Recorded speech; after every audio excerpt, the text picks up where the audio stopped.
réussi un taux de recouvrement plus que satisfaisant. Les avocats qui en avaient dû verser, en avaient dû verser.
fexe daal ba sa xam-xam mën a xàll ay yoon ji bi su ma juumee rek nga corrigé ma sa xam-xam mën a xàll ay yoon bokk si luy mën a defar réew wala defar ay jëmm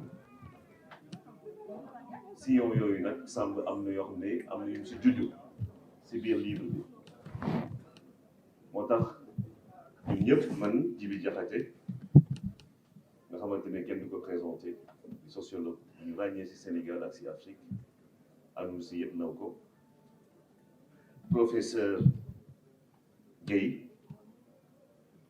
moom tamit ñëw teew fii soo si boolee nag Seydina ak ñeneen ñi nga xamante ne ñoo ñëw taxawal bés bii da ngay xam ni Samba comme ni koy waxee si tubaab ratisser le large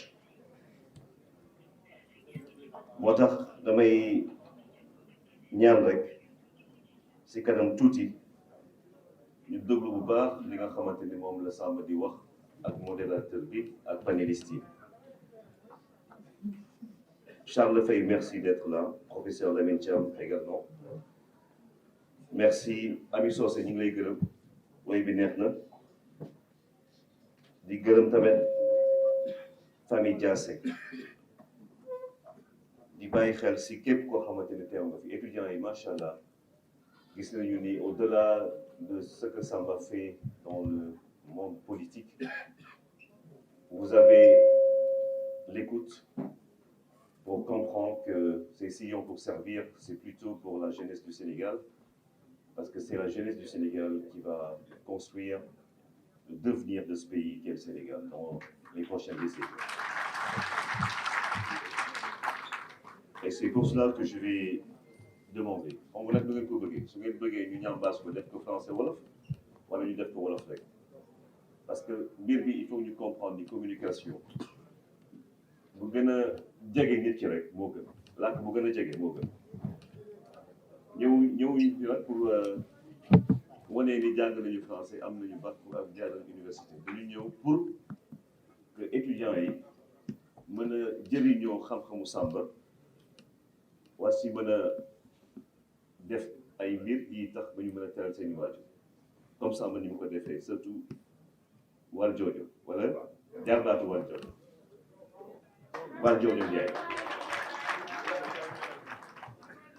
ndax wal joojo moom c'était un maître de la parole avocat la nekk homme politique tey jii su Samba jógee di topp ay tànkam du bett kenn moo tax encore une fois jërëjëf damay ñaan askan bi rek ñu may ñu seetaan benn vidéo boo xamante ne waaw. Scolaires ont été distribués à des enfants de localités de l'intérieur du pays. Organisation de journées de consultation gratuites en banlieue et dans d'autres localités. Sans oublier des dons de médicaments au district sanitaire dont la 9e édition a eu lieu en 2022 dans la région de Kaolack. Formation de nombreuses femmes à travers le territoire national aux différents métiers de transformation de produits agricoles, Organisation d'un forum national avec comme thème Habitat social rural dans un Sénégal émergent à la Chambre de commerce de Dakar. Mise en place de structures, démembrement du M10. Il s'agit de M10 femmes, M10 jeunes, M10 étudiants, M10 cadres, M10 femmes leaders. Installation de cellules dans différentes régions du pays, ainsi qu'au Maroc, en France et en Espagne. Depuis sa création, le M10 a mené des réflexions et fait des propositions dans divers secteurs de la vie sociale, économique et politique du pays. La mise en place progressive du service civique national obligatoire pour inculquer aux jeunes des valeurs républicaines. Mesdames, Mesdemoiselles et Messieurs, j'ai fait la connaissance de l'homme. Non, plutôt, je l'ai découvert. C'était en 2009, à l'occasion d'une réunion de la Fédération nationale des cadres libéraux. M. Samb peut le confirmer, et d'autres personnes bien sûr. En ce moment, il était le maire de Ndofane, directeur général de la CIRN et vice-président de la Fédération nationale des cadres libéraux. C'est au premier contact, à la première conversation, que j'ai compris que j'avais en face de moi un homme politique rare.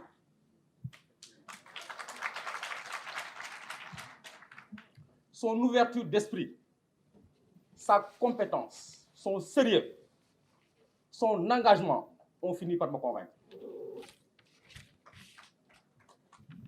Monsieur le Président du M10, Samba Ndiaye, vous êtes un cadre accompli. Il est techniquement bien formé, intellectuellement bien assis et politiquement ancré dans sa base. Ndofane la gueule.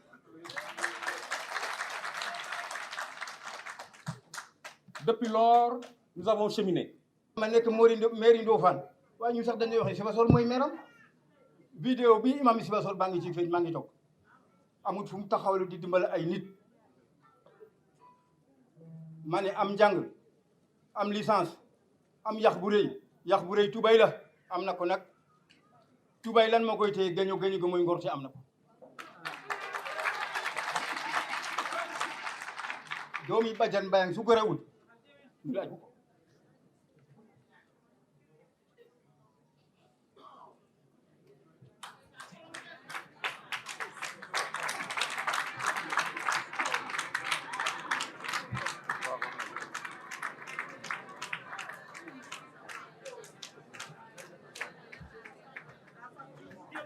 bàyyil ma tekki li ma bugg a wax il faut ma góorgóorlu wax maam sama dafa nekk Ndofane jëriñ àddina yëpp man Modou Ndiaye laa tudd dëkk Jom Xel maa ngi sant waa Jom Xel yëpp njëkkamte nañ loolu nga ñëw ma bokk géño kër ma ko nag di sama baay parce que dañ ne loo bokk ak maa awa gën laa bokk ak moom maam Samba fi mu bokk maam Samba sanjugul ay xarit maam Samba xamoo ki mu bokkal ñëpp la bëgg Macky Sall na xam élément bi mu am Macky Sall na xam élément bi mu am mooy président nag ci biir président yi dama ne équipe football la Senghor moo démarré match bi Abdou Diouf moo centré Abdoulaye Wade am penalty waaye Macky Sall moo dugal bi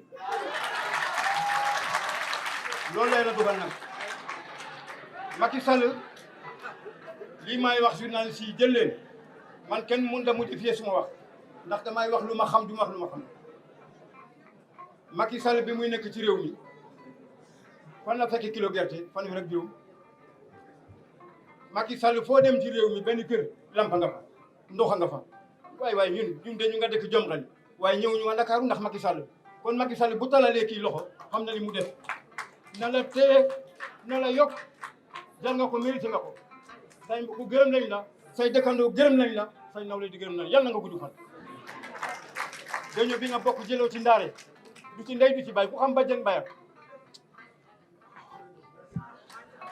comme ça, à la volée, j'ai dit, bon, je vais choisir parmi ces gens qui ont beaucoup commenté ce poste-là, quelqu'un, et c'est comme ça que je l'ai choisi. J'avais aussi ciblé parmi eux un ingénieur. Quand je l'ai appelé pour lui parler de ça, il m'a dit, non, monsieur, moi, je suis au Canada.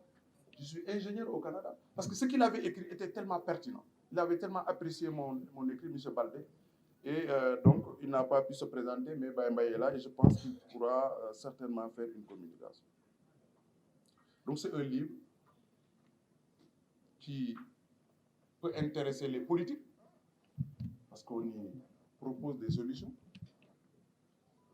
Parfois, maintenant que c'est dans un livre, le professeur Diakhaté, qui n'avait peut-être jamais lu mes contributions, maintenant il doit les lire.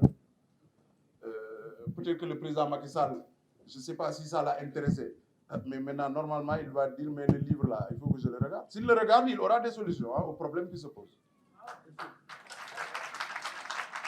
Donc, il y a des solutions politiques, sociales, techniques. Par contre, ce n'est pas des panacées. Je n'ai pas dit que c'est les meilleures solutions.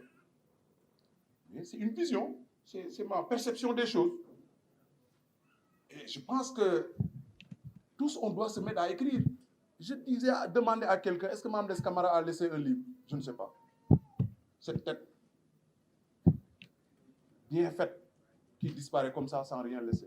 Mon oncle Valdiodio Ndiaye, tout ce qu'on retient de lui, c'est le discours du 26 août. Je ne lui connais pas de livre. Mais écrivons, n'ayons pas peur. Disons ce que nous pensons. Exprimons nos visions à travers des écrits. Ne faisons pas comme nos aïeux qui sont laissés et qui nous ont laissé une civilisation orale. Il faut qu'on aille vers la civilisation écrite. Moi, en tout cas, si je disparais demain, je vous aurais laissé un livre. Chers cadres, chers ingénieurs, que je connais des gens talentueux, n'hésitez pas à écrire. C'est comme ça qu'on pourra laisser à la postérité nos connaissances, nos visions. Sinon, ben voilà, c'est comme ça qu'on va continuer à acheter les livres des Occidentaux qui nous disent comment il faut faire. Hein? Il faut oser. Il faut oser écrire. En tout cas, moi, quel que soit ce qu'on dira de mon livre,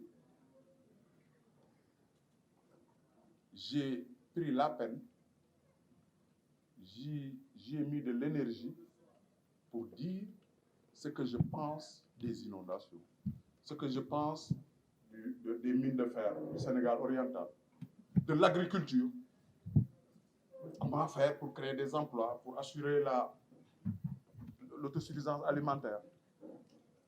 Je l'ai dit dans ce livre. Si l'État a mis des moyens qui nous ont permis d'être là, parce que tout ça c'est l'État, moi je crois au public, à l'enseignement public. Je vous dis ici que tous mes enfants ont eu le bac dans l'enseignement public, dans les lycées de nos femmes, les deux, l'autre au lycée de la Fosse. C'est ma conviction. Pour moi, professeur Lamine Thiam, vous êtes les meilleurs. Hein? Je n'ai rien contre le privé. Vous qui voulez amener au privé, amenez. Moi, je parle de moi. Moi, mes enfants ont eu le bac au lycée dans l'enseignement public. C'est ça ma conviction.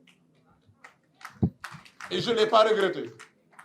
Parce que moi aussi, je suis issu de l'enseignement public, enseignement Ndofane, britannique, université publique. Donc, je suis un produit de l'enseignement public.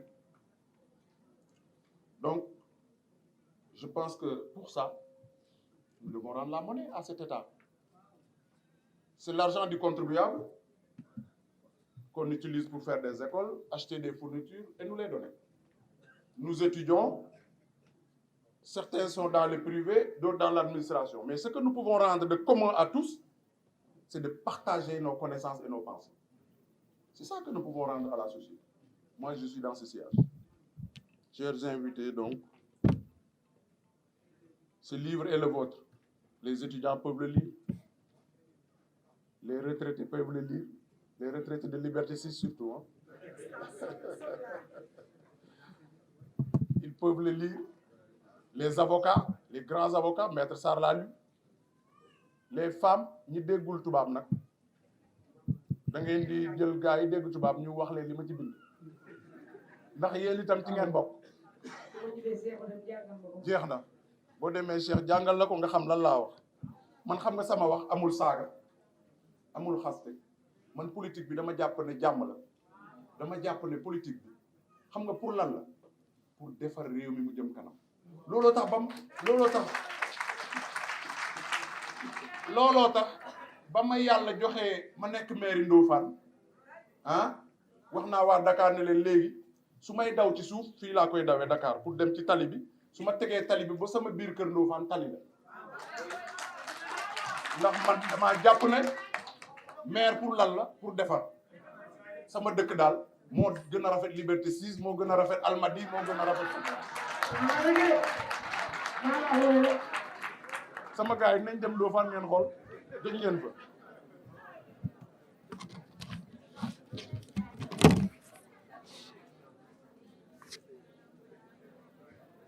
donc vous y trouverez des thèmes transversaux comme l'agriculture, mais aussi des images tristes sur les inondations ou les cases en paille incarnant nos villages. Donc vous trouverez tout ça dans le livre. J'y ai également engouffré une panoplie d'informations, de possibilités de mutation réalisables au profit des populations de ce pays. Mais vous aurez sans doute compris pourquoi le premier chapitre de ce recueil est consacré à l'instauration progressive du service militaire obligatoire. Ce ne sont pas avec le bâton, les menaces et la prison que nous allons changer les comportements des citoyens que nous sommes. Ce ne sera possible qu'à travers un des sillons, la formation civique. Les résultats de notre football sont un cas d'école. En effet, ils sont surtout du fait de la prolifération d'écoles de formation dans ce domaine et certainement aussi de la professionnalisation de nos différents championnats. Parfois, on pense que oui, les résultats qu'on a au football, c'est tombé du ciel comme ça. Non, c'est tout un processus. Il y a eu des écoles de formation, on a professionnalisé les championnats. Les gens ont commencé à prendre conscience que le football doit être bien organisé. Certains connaisseurs ont commencé à se concentrer dans le domaine. C'est de fil en aiguille qu'on en est arrivé là. C'est pourquoi aujourd'hui, on est pratiquement imbattable. Donc, c'est le lieu de féliciter tous ceux qui gèrent notre football.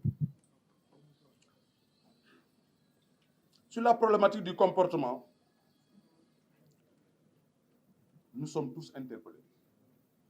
Vous verrez dans les livres ce que j'en dis. Je considère que quoi que l'on fasse, si on n'est pas le citoyen, le vrai citoyen, on ne s'en sortira pas. Donc, nous sommes interpellés, l'État est interpellé. Concernant les thèmes relatifs à l'agriculture et à la péréquation, sélectionnés parmi tant d'autres éligibles, ils sont adossés à la gestion des collectivités territoriales à laquelle j'ai été intrinsèquement lié pendant une dizaine d'années, avec les résultats que vous savez. Ça aurait été de l'égoïsme de ne pas partager avec vous ce que j'ai perçu, analysé et tiré comme enseignement en termes de potentiel d'investissement, de création d'emplois, de souveraineté alimentaire. Vous verrez les détails dans ce livre. Mon passage à la CIRN a été marqué du sceau indélébile d'un brevet d'invention dans le secteur de la construction navale. Ne pas pousser à fond la réflexion sur ce sujet aurait été un crime de lèse-majesté. Il est vecteur d'industrialisation, de création de richesses et d'emplois, mais aussi et surtout d'autonomie politique graduelle. Vous verrez que cette contribution est née de Giancarlo, l'émission Giancarlo. J'étais DG de la CIRN, je suivais un débat où les gens parlaient des bateaux chinois. J'ai dit, tiens, donc nous on va passer notre temps à parler des autres bateaux chinois. Pourquoi pas bateaux sénégalais? Moi j'avais un brevet d'invention. Pourquoi pas des bateaux sénégalais? C'est comme ça que j'ai fait cette contribution. Et je disais tantôt, Je l'ai écrit entre minuit et 4 heures du matin. Parce que j'ai suivi l'émission. J'étais sidéré. Ah bon, l'émission, elle est bonne, parce que ça permet justement de sortir des idées. Et je me suis mis à écrire. À 4 heures du matin, je l'ai posté dans un groupe Raza où il y a Dr Chiandé. Et 2 mois après, on me dit que votre contribution a été sélectionnée pour être dans un livre. Donc, c'est le résultat d'un engagement et d'un amour, je pense, de ce pays. Parce que je pense qu'on a un potentiel pour faire avancer certains secteurs, même s'il y a des nets avancements dans beaucoup d'autres. Arrive la question de l'habitat rural qui me tient à cœur. Mesdames, Messieurs, est-ce que vous allez dans les profondeurs de nos villages et hameaux? Ça fait certains, depuis longtemps, ils ne sont pas allés dans les villages. Ils sont à Dakar, Madame Fall. Ça fait longtemps que vous n'êtes pas allé dans un village. C'est pourquoi on a fait ça aujourd'hui le 6 mai. Donc le 5, le 6, le 7, quelqu'un me disait, que signifie le chiffre 567 qui s'aligne comme ça? Je lui ai dit, bon, vous voyez juste 567, moi je vois 5 plus 6, 11, plus 7, 18, 8 plus 1, 9. Qu'est-ce que ça signifie 9? Je ne sais pas. Imam Matandiaï nous dira. Je conclus en disant clairement que le moment ne pouvait être plus opportun pour vous soumettre des thématiques qui nous permettent d'oublier les invectives et autres propos acerbes. Je suis persuadé que nos échanges seront un terreau propice pour trouver des solutions. Pour que, un jour certainement, au lieu de parler des sillons, que nous disions les sillons. Mesdames, Messieurs, j'apprécie votre présence et votre écoute. Je vous remercie de votre aimable attention.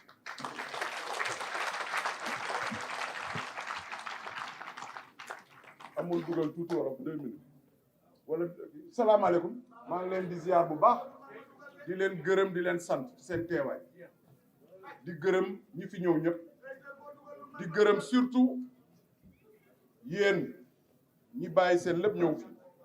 fu ngeen mënti jóge waa M10 ñi ànd ak man topp ma di ma jàppale maa ngi leen di beral nuyu di gërëm sama njaboot di gërëm aussi ñi fi def lii yëpp ndax organisation bi ko gis xam ne am na ñu ci jàpp ñooñu xam nañ seen bopp gërëm naa leen sant naa leen yéen ñi organiser bés di gërëm nag kilifa yu réew mi toog ndax ñii ñëpp ay kilifa lañ borom xam-xam bu leen neexoon duñ ñëw ndax amul fay amul dara dañoo ñëw comme ça parce que man maa leen ko ñaan samay mbokk samay am di jàmm gërëm naa leen sant naa leen lijaasa bii nag na ngeen fexe jàng ko wala ngeen dox seen jom mu jàng ko ndax li ñu fi wax yëpp jàmm la fii amul xaste amul lépp lu bon fii daal li ñu fi wax mooy ñun dañoo am gis-gis ndax réew mee ñu defal lépp ñu yaakaar ne war nañoo mën a liñ ñu defal ba ñu toll fi ñu toll war nañ koo mën a delloo ko réew mi nag ci liggéey la ca bureau ba liggéey la ca gox ba waaye itam li nga xam as tuut nga weccee koog nit ñi ndax gis nañ fi borom xam-xam yu dem maa ngi wax léegi Mame Less Camara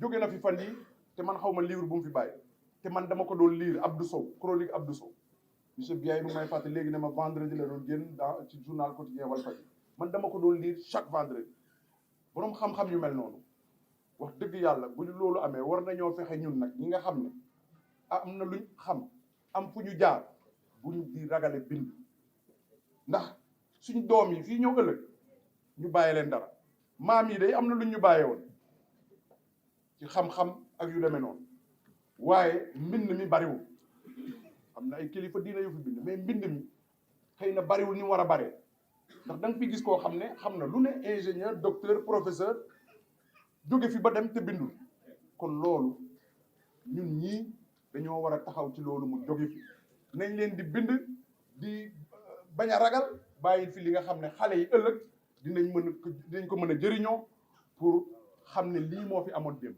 man de lu mun ci am dinañ xam ne bind naa ci mbéy mi inondation yi sonal nit ñi bind naa ci leneen ak leneen pour joxe rek li nga xam ne moom laa ko gisee keneen mën naa sax bind lu ko gën indi leneen loolu mooy tax nag ëllëg kii jële fii jële fële moom itam indi xam-xam bu bees donc loolu moom mooy mbir mi kon dañu war a delloo njukkal état te loolu mooy nii lañ koy jaarale vraiment wax naa leen itam fi ma jaar président Macky Sall wax naa leen ko ci wolof di ko gërëm di ko sant di gërëm daal képp koo xam ne jàngal na ma ndax am na ñu fi nekk ku la jàngal école primaire bu toogee fi sant yàlla kon yàlla na fi gën a yàgg ku ñu jàngal lycée ñu ngi kon vraiment loolu laa amoon loo xam ne loolu lay wax Ibrahima maa ngi lay gërëm yow tam ci sa teewaay wax dëgg yàlla yal na yàlla defal ñëpp jàmm defal ñëpp sutura def ci poche dara jërëjëf.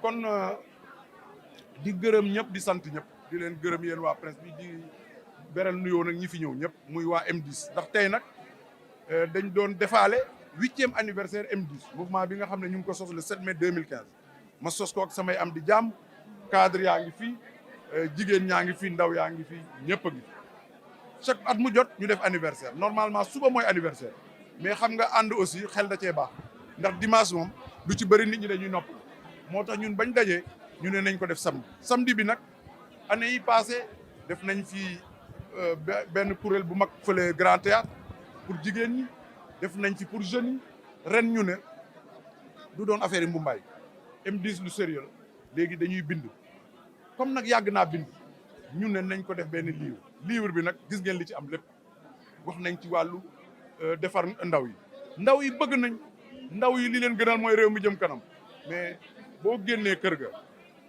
école ngay dem boo ak mbedd bi ñaar yooyu fi nekk école mën nañ la fa jàngal làkkum tubaab mën nañ la fa jàngal lu nekk waaye duñ la fa jàngal jikko nooy doxale mën nga ko liir nii rek waaye jàngale dafa laaj théorie ak pratique boo demee lycée université benn la waa léegi nag ñi jóge foofu yëpp ñenn ñi amuñ liggéey amuñ dara wala ñi nga xam ne xamuñ sax lan mooy hymne national mais ñooñu état dafa war a sos beneen école boobu nag mooy formation civique militaire ñu di ko def ndànk-ndànk wax naa ci sax ne bu ko kenn jafel dañuy jël grande vacances pendant que nit ñaa ngi vacances ñu jël xale yi nga xam ne ñoom ñoo ko bëgg a def dans un premier temps volontaires yi Kédougou am na ay école primaire gaa yaa ngi ci nawetaan ni ñii a ngi ci collatéral yi collatéral sax dégg naa amatul léegi ñii a ngi ci yeneen ñu jël école primaire yi comme bu ñuy organiser élection ni ñuy wëree dëkk bi def fa fu nekk ay urne ñu jël ñooñu yóbbu leen foofu ñu former xale yi jàng hymne national xam luy drapeau bi xam luy institution de la république as président de la république assemblée nationale xam cër yi leen war a jox ñu jóge fa ñu jàngal leen métier kii ne man menuisier laa bëgg a nekk armée am na ñuy def menuisier kii ne plombier ñu def plombier loolu bu ñu ko defee ñetti weer citoyen bay génn beneen citoyen lay doon ki bëgg a continuer jàng ki nga xam ne dafa bëgg moom liggéey DER financé DER a ngi financé nañ jël ñooñu en priorité bu ñu génnee ñu financé dina tax xale yooyu kii ubbi atelier menuisier kii ubbi atelier leneen loolu laa expliqué ci livre bi sama gis-gis la nag waxuma ne loolu mooy li gën ci réew mi man sama gis-gis mooy pour man loolu mooy livre bi moo tax ñu tuddee ko des sillons mënoon na doon les sillons mais du des sillons ci loolu nag ku ne day indi xalaatam mais jublu bi yëpp mooy Sénégal am yu fi am du fi amati ñun loolu lañ bëgg parce que ñun fiñ jaar am na loo xam ne duñ ko def ñeneen noonu mais am na ñoo xam ne xamuñu dara donc il faut ñu jàngal leen donc boo génnee ci famille bi génne ci école bi état am na ñoo xam ne daf leen war a jël jàngal leen parce que loolu ñun dañuy roy yenn réew yu bari ci wàllu développement wàllu technologie bu ñu waxee ñu ne France ni États-Unis na le mais réew yooyu may wax Maroc barki démb rek la defaat service national obligatoire kon nañuy nangoo côté boobu aussi roy xam naa ne nag xëy na parents yi dinañ naan ah sama doom bi nii sama doom bi na le dama ne réew mi daal buñ buggee fii ba fukki at mu changé ci benn façon foofu la ñu war a jaar maa ngi doon wax sànq ne football bi looloo tax ñu yegg si fii école de football yi ñu formé il y a 10 ans professionnaliser football bi moom moo tax ñuy yegg si ba fii tey kon formation dafa am solo yi ne gis des wax nañ fi monnaie bi ah monnaie bi de moom am na sa monnaie baax na waaye nag doo toog rek ne waaye nañ ñu indil monnaie buñ la indilee monnaie te yow monnaie bi amul koom-koom bu ko jàpp da ngay def li yenn réew yi mooy booy dem marché pour jël kilo ceeb da ngay jël brouette sotti ko ay billet banque yoo xam ne amul benn valeur ba mu fees pour nga dem jënd benn kilo ceeb loolu nag duñ ci yegg yëf yi lu ñuy def lu ne nañ ko xalaat càmbar ko def ko ndànk-ndànk bu ko defee buñ ci yegsee mu mën a baax loolu daal mooy li nga xam ne wax naa ko. wàllu mbënd mi.